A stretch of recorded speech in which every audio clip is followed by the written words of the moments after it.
Okay. Ready back there? Yeah. Okay, stand by. Here we go. Well, we had a great many more men than women. We had always the disabled homemaker, and they needed a different type of activity. We had one patient who insisted that making lasagna was much harder than any other thing, and we had a most difficult time in achieving a substitute activity which would give her the same action as lasagna. And finally we solved the problem in having her make lasagna in our kitchen. We had, with many of the women, we would use the activities as sewing, block printing, and I was thinking of using an electric sewing machine when I said sewing. We used woodwork for the women, and they were often better than the men. Block printing. We had a great many shoulder cases where we had bursitis and types of that type of case, and we would get the use of in hand weaving, using the loom, and sometimes we would use a regular adapted loom. Though we have always felt very strongly, and I'm speaking now of the curative workshop, that you shouldn't have 6 people using a loom, that one person and one person only should use the loom, so that the thing that they made was personal rather than a lot of people working together, unless it could be a community project and you were going to give the rug to Mary Jane or to some such system, such situation as that. We had a special kitchen for work simplification of the housewife and teaching them the different things that they could do.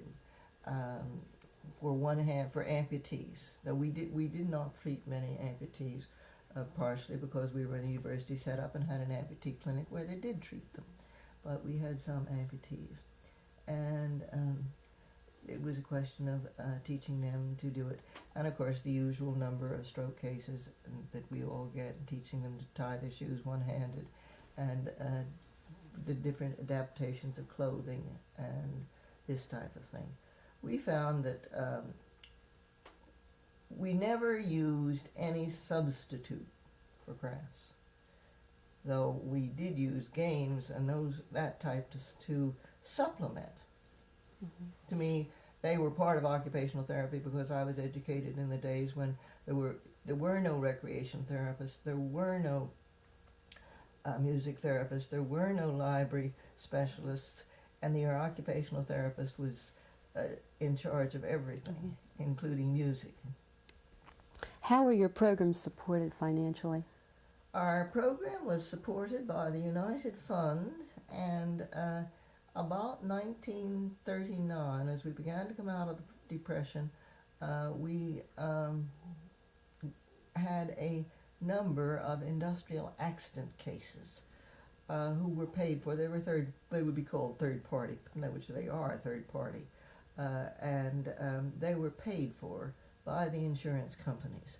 And this was part of the regular part of your job, and then part of it is you usually didn't have a secretary, was to make out the bills and to keep the books. And I must admit that that was not one that I excelled at. But we also had as I said, the firemen and policemen. And we had an interesting experience in that the city of Philadelphia refused to pay for the treatment, and the firemen insisted and policemen that they be paid for, that they be paid for from the pension funds. So it was a rather interesting situation. Well, they felt that your services were so valuable that they demanded to have them. Yes, they took it up well, it was before they struck. They didn't strike in those days. It was not considered proper for policemen and firemen to strike. But we had a very diversified group, but it was 2/3 men, and keeping the cerebral palsy clinic separate, which was smaller.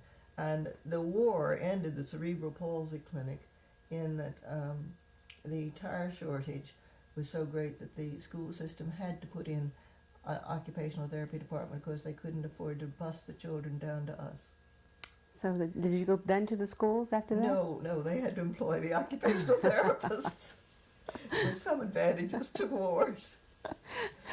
Well, what about accountability through licensure? To us, now let me be sure. What do you mean by accountability? Well, licensure is something that the many states are pursuing, and they seem to think that if you have licensure, then you can also you have an accountability to the consumer. That yes, you are a credible group, and you have passed the requirements and are able to treat efficiently. Well, I'm afraid that I looked at it in a very mundane way. Physical therapy has been licensed in Pennsylvania since 22. And at the tail end of their law was added after MUDPAC's occupational therapy. And whenever we had a case from the state insurance fund, they would not pay the bill because we had no license number to attach there. And we would have to go to the physician and get him to put in the bill, which he usually was more than willing to do. But it complicated your bookkeeping, and it didn't get you in well with the physician's secretary, which was absolutely essential. So, and remember, these were patients coming from doctors' offices, not from clinics. And so that we felt that it was a very serious matter, and finally the PTs succeeded in getting occupational therapy taken off. And we've tried for a number of years to get licensure in Pennsylvania in various ways, and I think it will mean a tremendous amount.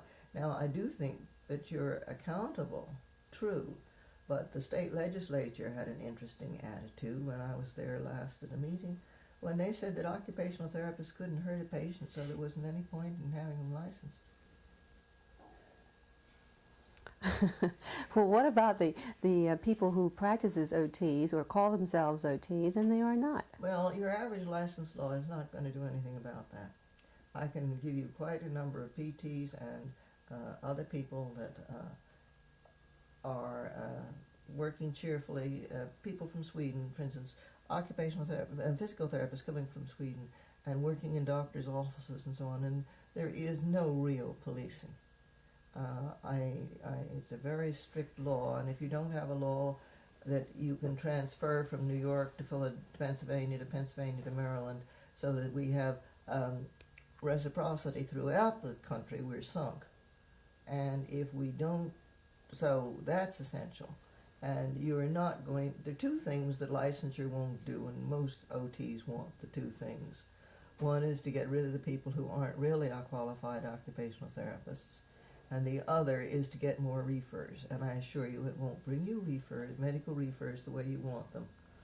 And it will not necessarily get rid of the people. You can get the names taken out of telephone books, but I, to date, never found an OT in a telephone book and a listing. You do find physical therapists. They clean theirs up every so often. We talk about the confusion in people's minds about what occupational therapy is all about, but the title sometimes is as confusing. What would you prefer it to be called?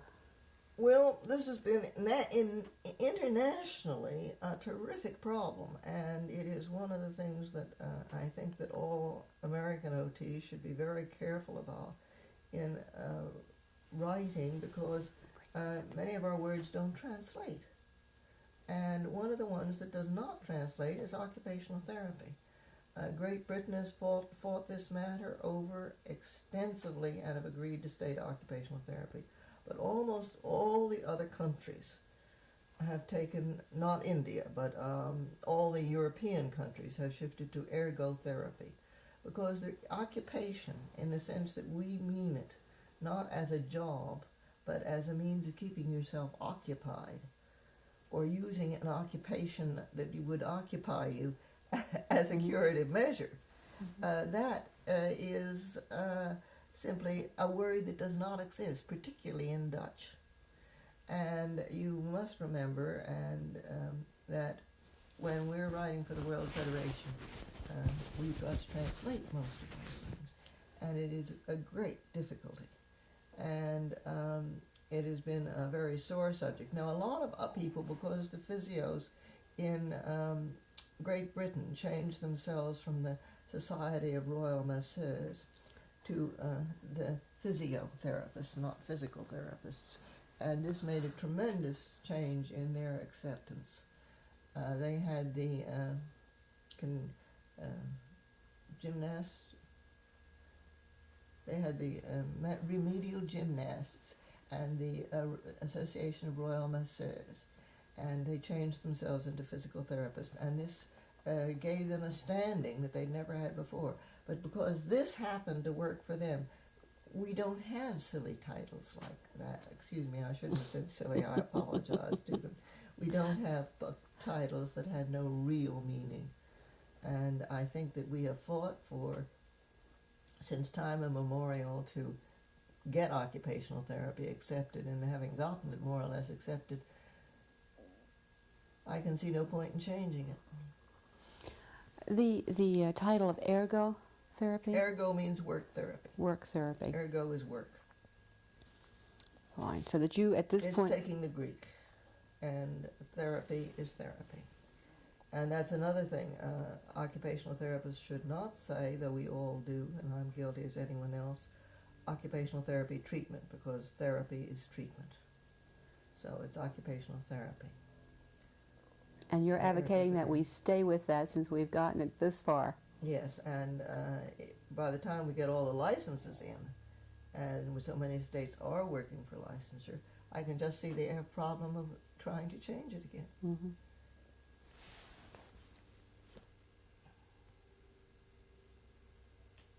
Okay. Thank you very much.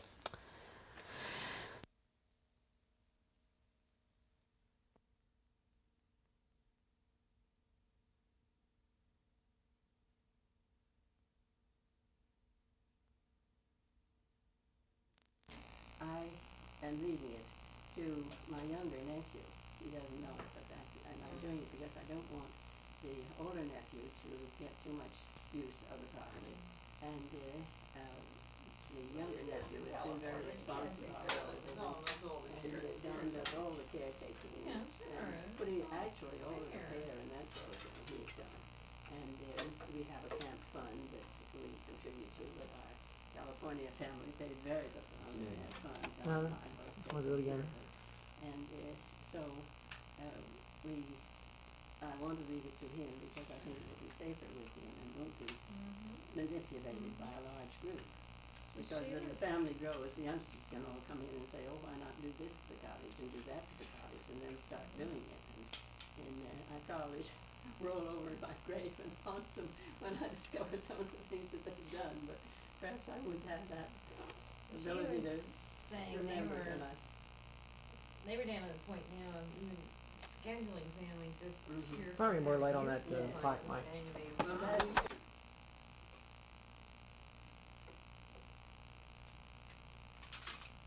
Shaking too much? Mm-mm.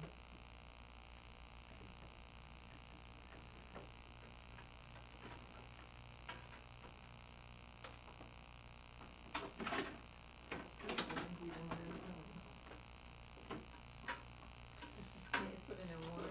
Okay.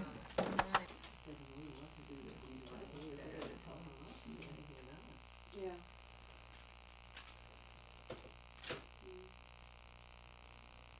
The person over the desk is Claire's family. Isn't that Claire? This is Robert. This is Robert, and that's Priscilla's mother, his mother. His mother, yeah. And that's her sewing table there. Oh, is it? Yeah. Yes, I will sign Yeah. down on this face. What are you shooting at? The picture. I got her You got your shot? I know. Can you? wedding certificate. Oh, so you, She came from Lancashire, England. No glare?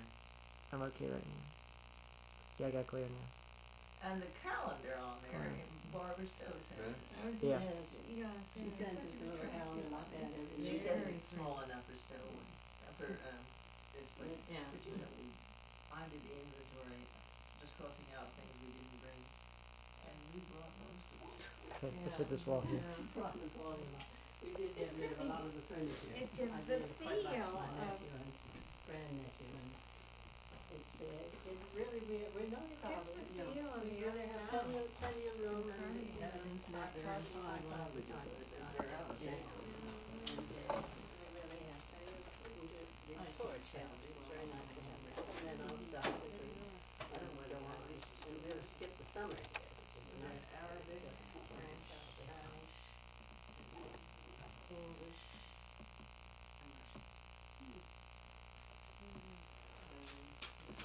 This was done by Nada Actually, most of it was, I hope you're not gonna have a horrible editing.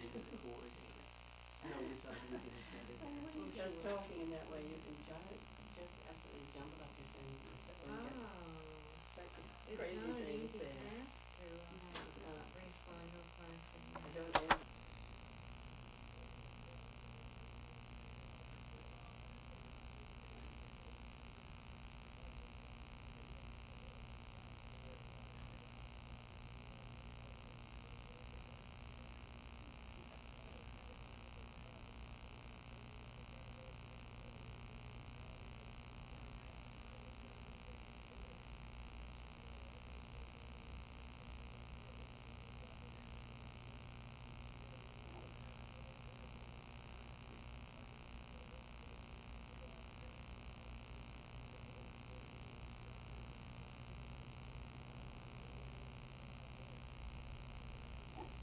That one's fun.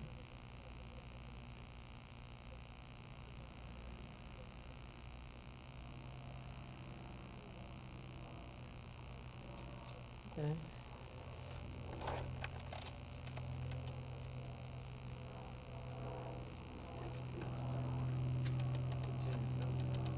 Do we?